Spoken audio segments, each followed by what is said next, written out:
وَإِذَا سَأَلَكَ عِبَادِي عَنِّي فَإِنِّي قَرِيبٌ أُجِيبُ دَعْوَةَ الدَّاعِ إِذَا دَعَانِ.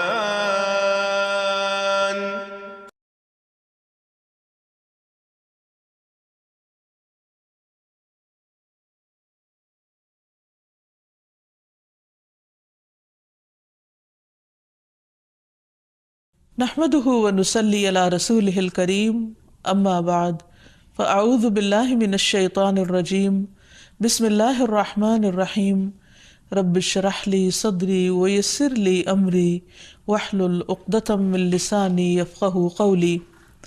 السلام علیکم ورحمۃ اللہ وبرکاتہ. ناظرین، پروگرام دعا کیجیے کے ساتھ آپ کی خدمت میں حاضر ہیں. آج ہم انشاءاللہ ازواج اور اولاد کے لیے کی جانے والی دعاؤں کے بارے میں بات کریں گے کہ قرآن و سنت میں ہمیں اس بارے میں کیا رہنمائی ملتی ہے. دعا ایسی چیز ہے جو انسان کی تقدیر کو بدل دیتی ہے. عام طور پر ہم اپنے خاندانی زندگی میں، گھریلو زندگی میں جب پریشان ہوتے ہیں تو ہم سمجھتے ہیں کہ شاید یہ مشکلات زندگی کا حصہ ہیں اور ان میں کبھی کوئی تبدیلی نہیں ہو سکتی. حالانکہ اللہ سبحانہ وتعالیٰ کے لیے کسی بھی چیز کو بدلنا کچھ بھی مشکل نہیں. بعض اوقات ہمیں شیطان یہ وسوسہ ڈالتا ہے کہ یہ چیز تمہاری تقدیر میں لکھ دی گئی تھی، اس لیے اب اس سے کوئی نجات کا راستہ نہیں. حالانکہ حدیث میں واضح طور پر آتا ہے، رسول اللہ صلی اللہ علیہ وسلم نے فرمایا، کوئی چیز تقدیر کو بدل نہیں سکتی سوائے دعا کے، اور کوئی چیز عمر میں اضافہ نہیں کرتی سوائے نیکی کے. یعنی اگر انسان دوسروں کے ساتھ خیر و بھلائی کرتا رہتا ہے تو یہ چیز اس کے عمر میں اضافے کا ذریعہ بنتی ہے. جیسا کہ ہم نے پہلے بھی ذکر کیا تھا کہ دعا کی قبولیت کے لیے ضروری ہے کہ پہلے ہم اللہ سبحانہ وتعالیٰ کی تعریف بیان کریں. اللہ سبحانہ وتعالیٰ کی تعریف کے بے شمار کلمات ہیں جو نبی صلی اللہ علیہ وسلم نے ہمیں سکھائے ہیں. ان میں سے ایک یہ بھی ہیں. مصعب بن سعد اپنے والد سے روایت کرتے ہیں کہ ایک اعرابی رسول اللہ صلی اللہ علیہ وسلم کی خدمت میں حاضر ہوا اور عرض کیا کہ یا رسول اللہ، مجھے ایسا کلام سکھائیں جسے میں پڑھتا رہوں. آپ نے فرمایا، کہو لا الہ الا اللہ وحدہ لا شریک لہ، اللہ اکبر کبیرا والحمد للہ کثیرا، سبحان اللہ رب العالمین، لا حول ولا قوة الا باللہ العزیز الحکیم. اللہ کے سوا کوئی الہ نہیں، وہ اکیلا ہے، اس کا کوئی شریک نہیں. اللہ سب سے بڑا ہے، بہت بڑا، اور تمام تعریفیں اللہ کے لیے ہیں، بہت زیادہ. پاک ہے اللہ جو تمام جہانوں کا رب ہے. نہیں کوئی برائی سے بچنے کی ہمت اور نیکی کرنے کی قوت سوائے اللہ کے جو بہت زبردست حکمت والا ہے.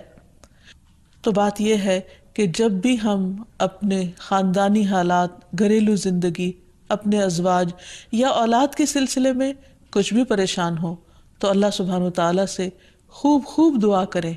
اور دعا سے پہلے اللہ تعالیٰ کی حمد و ثنا بیان کریں. جہاں تک ازدواجی زندگی کا تعلق ہے تو اللہ سبحانہ وتعالیٰ نے شوہر اور بیوی کا رشتہ باہم ایک دوسرے سے سکون حاصل کرنے کے لیے بنایا ہے. اور اگر گھریلو زندگی میں دونوں کے درمیان سکون ہی نہ ہو، کوئی خوشی ہی نہ ہو، باہم محبت اور رحمت ہی نہ ہو تو زندگی ویران ہو کر رہ جاتی ہے. اللہ سبحانہ وتعالیٰ قرآن مجید میں شادی کی حکمت کو بیان کرتے ہوئے فرماتے ہیں، وَمِنْ آيَاتِهِ أَنْ خَلَقَ لَكُم مِّنْ أَنفُسِكُمْ أَزْوَاجًا لِتَسْكُنُوا إِلَيْهَا وَجَعَلَ بَيْنَكُم مَّوَدَّةً وَرَحْمَةً إِنَّ فِي ذَلِكَ لَآيَاتٍ لِقَوْمٍ يَتَفَكَّرُونَ.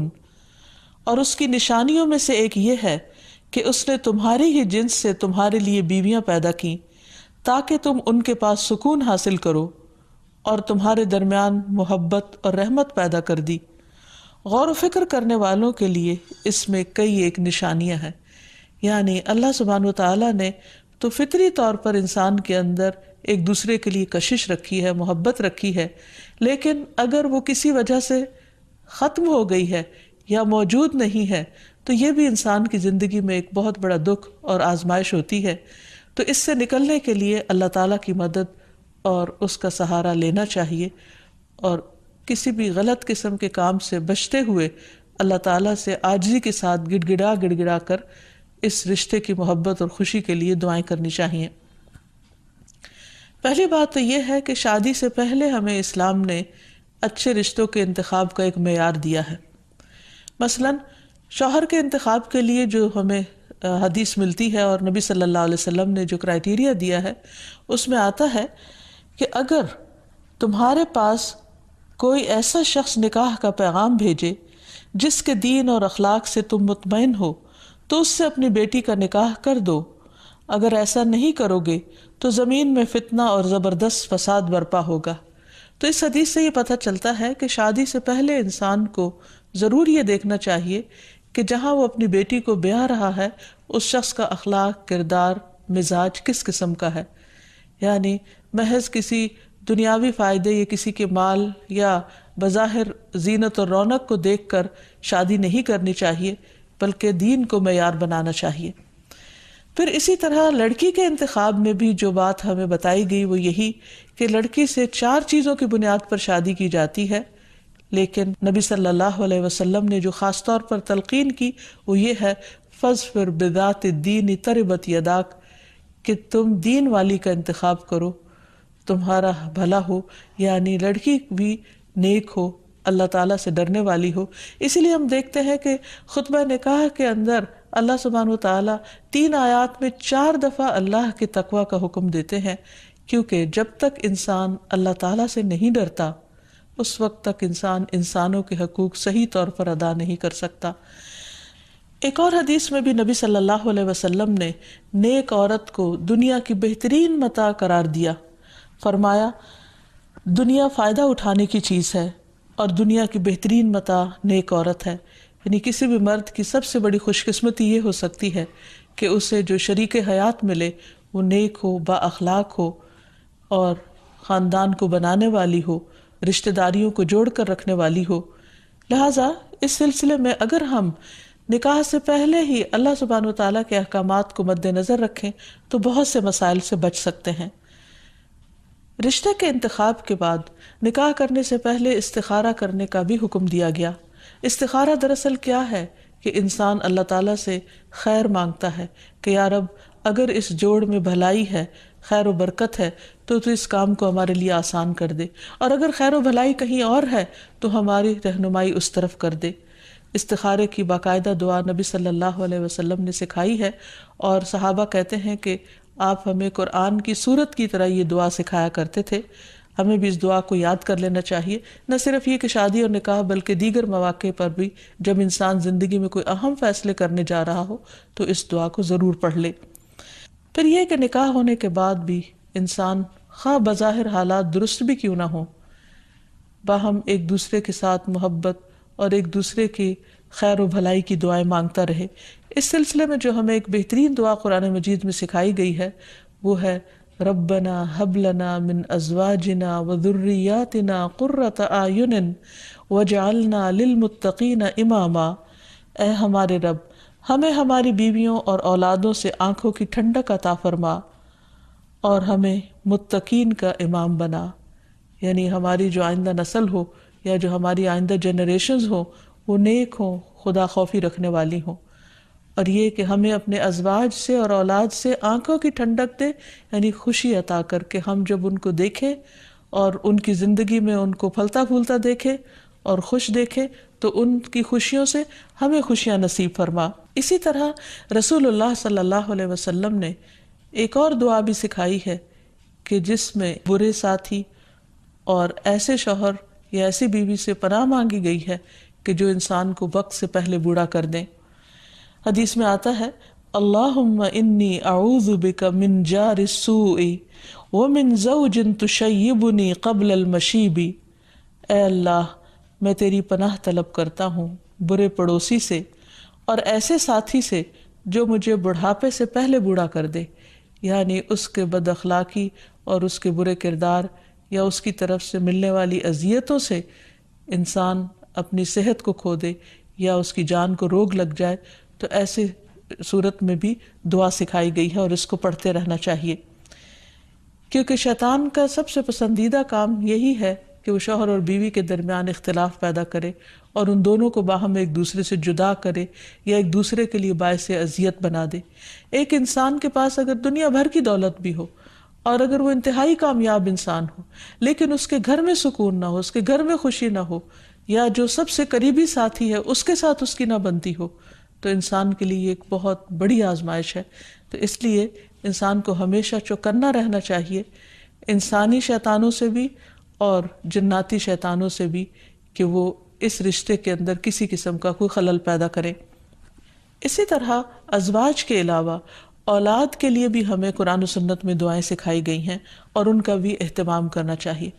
انسان اپنی زندگی میں اپنی بہترین کمائی اپنی اولاد ہی کو سمجھتا ہے، اور انسان اپنی زندگی کا بہترین سرمایہ اپنی اولاد پر خرچ کرتا ہے،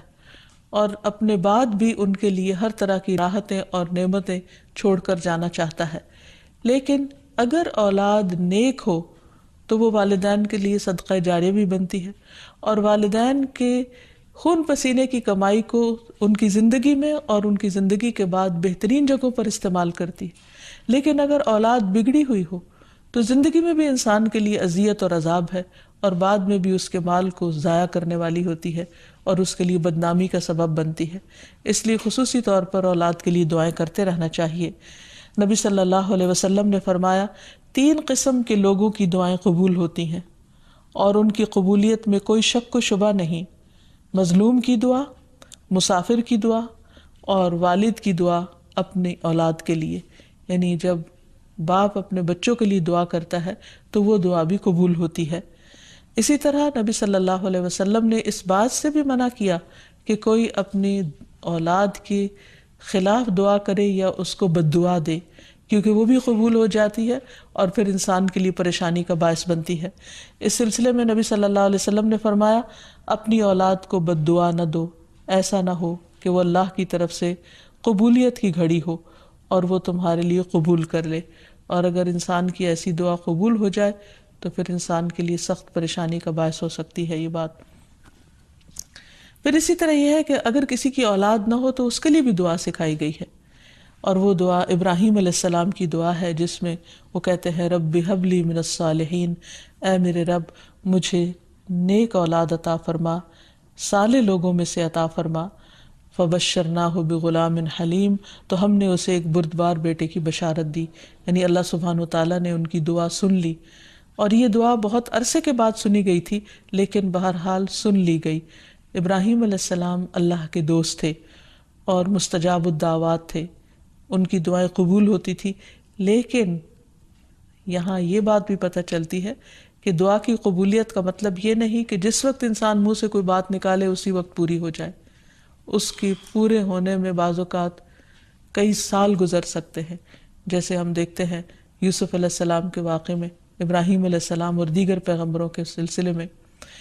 اور پھر ہم اس بارے میں یہ بھی دیکھتے ہیں کہ جس طرح ابراہیم علیہ السلام کی دعائیں قبول ہوئی تو انہوں نے اپنے رب کا اس پر شکر بھی ادا کیا اور فرمایا الحمدللہ الذی وہب لی علی الکبر اسماعیل و اسحاق ان ربی لسمیع الدعاء،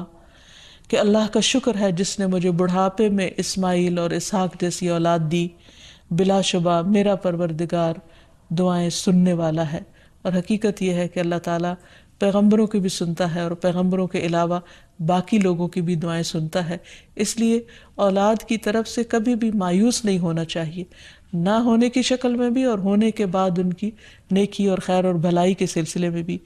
اور اس میں ہم دیکھتے ہیں کہ زکریا علیہ السلام کی بھی اولاد نہیں تھی تو وہ بھی بڑھاپے تک مایوس نہیں ہوئے اور دعا مانگتے رہے، اور اس سلسلے میں آتا ہے کہ وہ جب دعا مانگتے تو کہتے رب ہب لی من لدنک ذریۃ طیبہ انک سمیع الدعاء، کہ اے میرے پروردگار مجھے اپنے پاس سے نیک اور پاکیزہ سیرت اولاد عطا فرما، تو ہی دعا کا سننے والا ہے۔ یعنی پیغمبر ہمیشہ صرف اولاد کی دعا نہیں کرتے بلکہ نیک اولاد کی دعا کرتے ہیں۔ اولاد کا ہونا اللہ سبحانہ وتعالیٰ کا ایک بہت بڑا انعام اور بندے پر بہت بڑا احسان ہے۔ اسی لیے ہم دیکھتے ہیں کہ اولاد انسان کے لیے اگر نیک ہو تو راحت، رحمت، آرام اور چین اور آنکھوں کی ٹھنڈک کا ذریعہ ہوتی ہے۔ نبی صلی اللہ علیہ وسلم حضرت حسن اور حسین کو اپنے پھول کہا کرتے تھے کہ یہ دونوں میری دنیا کے پھول ہیں۔ ایک اور حدیث سے ہمیں پتہ چلتا ہے کہ اولاد انسان کی بہترین کمائی ہے۔ فرمایا ان اولادکم من اطیب کسبکم، تمہاری اولاد تمہاری سب سے بہترین کمائی ہے، بس اپنی اولاد کی کمائی میں سے کھاؤ، یعنی وہ انسان کے لیے حلال ہے، جائز ہے۔ پھر اسی طرح بیٹیاں جو ہیں ان کی تعلیم و تربیت اور ان کی پرورش بھی ایک بہت خیر و بھلائی اور جنت کمانے کا ذریعہ ہے، لیکن اس کے ساتھ ساتھ یہ بھی یاد رکھنا چاہیے کہ اولاد ایک رسپانسبلٹی بھی ہے، ان کے بارے میں سوال بھی کیا جائے گا کہ ان کی تربیت کس طرح کی۔ پھر خصوصی طور پر اسے ماں کی ذمہ داری قرار دیا گیا، اگرچہ ماں اور باپ دونوں ذمہ دار ہیں، لیکن عورت سے اس کے گھر والوں یعنی اس کے بچوں کے بارے میں اس سے سوال ہوگا کہ اس نے ان کی تربیت کیسے کی۔ تو اس لیے ہم سب پر لازم ہے کہ ہم اپنے بچوں کی دینی اور دنیاوی دونوں طرح سے بہترین تربیت کرنے کی کوشش کریں۔ تو آخر میں ہم دیکھتے ہیں کہ جو دعائیں ہمیں خاص طور پر اولاد کے لیے مانگنی چاہیے وہ ان کی نیکی، تقوی اور اصلاح کی ہیں، پیدائش سے پہلے بھی اور بعد میں بھی۔ پیدائش سے پہلے رب ہب لی من الصالحین، کہ اے رب مجھے صالح اولاد عطا کر۔ پھر اسی طرح رب ہب لی من لدنک ذریۃ طیبہ انک سمیع الدعاء،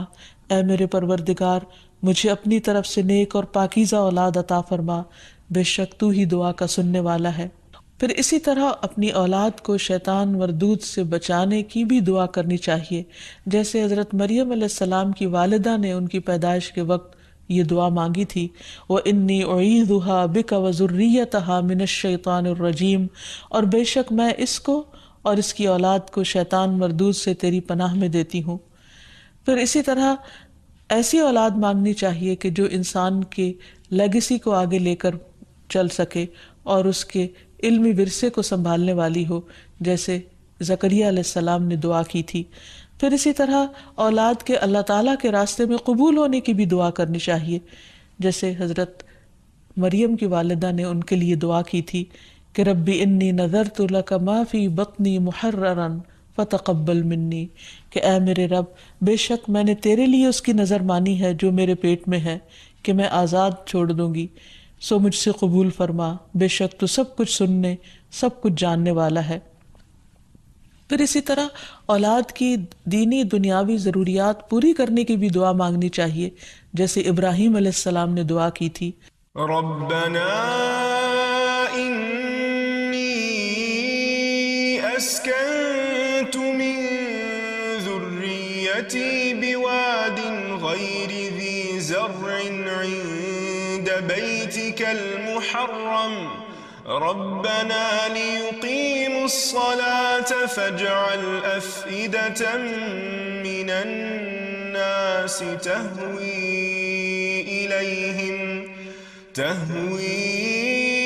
إليهم وارزقهم من الثمرات لعلهم يشكرون۔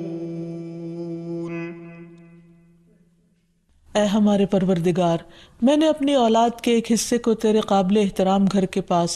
ایسے میدان میں لا بسایا جہاں کوئی کھیتی نہیں، تاکہ وہ نماز قائم کریں۔ پروردگار بعض لوگوں کے دلوں کو ان کی طرف مائل کر دے، انہیں کھانے کو پھل مہیا فرما، توقع ہے کہ یہ شکر گزار رہیں گے۔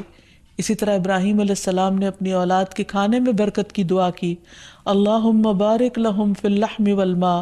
اے اللہ ان کے گوشت اور پانی میں برکت نازل فرما۔ پھر اسی طرح اولاد کی فرما برداری کی بھی دعا کرنی چاہیے، ربنا وجعلنا مسلمین لک ومن ذریتنا امۃ مسلمۃ لک وارنا مناسکنا وتب علینا انک انت التواب الرحیم۔ اے ہمارے پروردگار ہم دونوں کو اپنا فرما بردار بنا لے اور ہماری اولاد میں سے ایک جماعت پیدا کر جو تیری فرما بردار ہو، اور ہمیں اپنی عبادت کے طریقے بتلا اور ہماری توبہ قبول فرما، بے شک تو بڑا توبہ قبول کرنے والا اور نہایت رحم فرمانے والا ہے۔ پھر اسی طرح اولاد کی اصلاح کی دعا کرنی چاہیے، رب اوزعنی ان اشکر نعمتک التی انعمت علی وعلی والدی وان اعمل صالحا ترضاہ واصلح لی فی ذریتی انی تبت الیک وانی من المسلمین، اے میرے پروردگار مجھے توفیق دے کہ میں تیرے اس احسان کا شکر ادا کروں جو تو نے مجھ پر اور میرے والدین پر کیا، اور یہ بھی کہ میں ایسے اچھے عمل کروں جو تجھے پسند ہو، اور میری خاطر میری اولاد کی اصلاح کر، میں تیرے حضور توبہ کرتا ہوں اور بلا شبہ میں فرما بردار ہوں۔ اسی طرح اولاد کی نماز قائم کرنے کی دعا کرنی چاہیے، رب اجعلنی مقیم الصلاۃ ومن ذریتی ربنا وتقبل دعا، اے میرے رب مجھے بھی اور میری اولاد کو بھی نماز قائم رکھنے والا بنا، پروردگار میری یہ دعا قبول فرما۔ اسی طرح اولاد کے شرک سے بچنے کی دعا کرنی چاہیے، وَجْنُبْنِي وَبَنِيَّ أَن نَعْبُدَ الْأَصْنَامَ، اور مجھے بھی اور میری اولاد کو بھی اس بات سے بچائے رکھنا کہ ہم بتوں کی عبادت کریں۔ پھر اسی طرح اولاد کی خرابیوں سے، پریشانی سے بچنے کی دعا بھی کرنی چاہیے، جیسے نبی صلی اللہ علیہ وسلم نے دعا سکھائی کہ وَمِن وَلَدٍ يَكُونُ عَلَيَّ رَبًّا،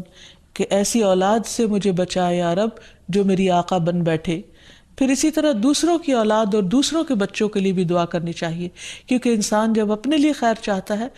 تو وہ خیر دوسرے کے لیے بھی پسند کرنی چاہیے، اور جب دوسرے کے لیے دعا کرے گا تو وہ خیر اس کی طرف لوٹے گی جو کسی کے لیے بھلا چاہے گا۔ اور اس کے لیے ہم دیکھتے ہیں کہ نبی صلی اللہ علیہ وسلم نے حضرت انس کے لیے خصوصی طور پر دعا کی تھی ان کی والدہ کی فرمائش پر،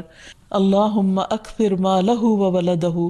اے اللہ اس کے مال اور اولاد میں کثرت کر۔ اور ہم دیکھتے ہیں کہ حضرت انس رضی اللہ تعالیٰ عنہ کے حق میں نبی صلی اللہ علیہ وسلم کی یہ دعا قبول ہو گئی۔ تو اللہ تعالیٰ سے دعا ہے کہ وہ ہمیں اپنے ازواج اور اولاد میں آنکھوں کی ٹھنڈک نصیب کرے، اور یہ دعائیں ہمیں سکھا دے تاکہ ہم اپنی اولاد کی دنیا اور آخرت کی بھلائیاں مانگتے رہیں اور اللہ کی رحمت سے کبھی بھی مایوس نہ ہوں۔ وآخر دعوانا ان الحمد للہ رب العالمین۔ السلام علیکم ورحمۃ اللہ وبرکاتہ۔ لم أكن بدعائك رب شقيا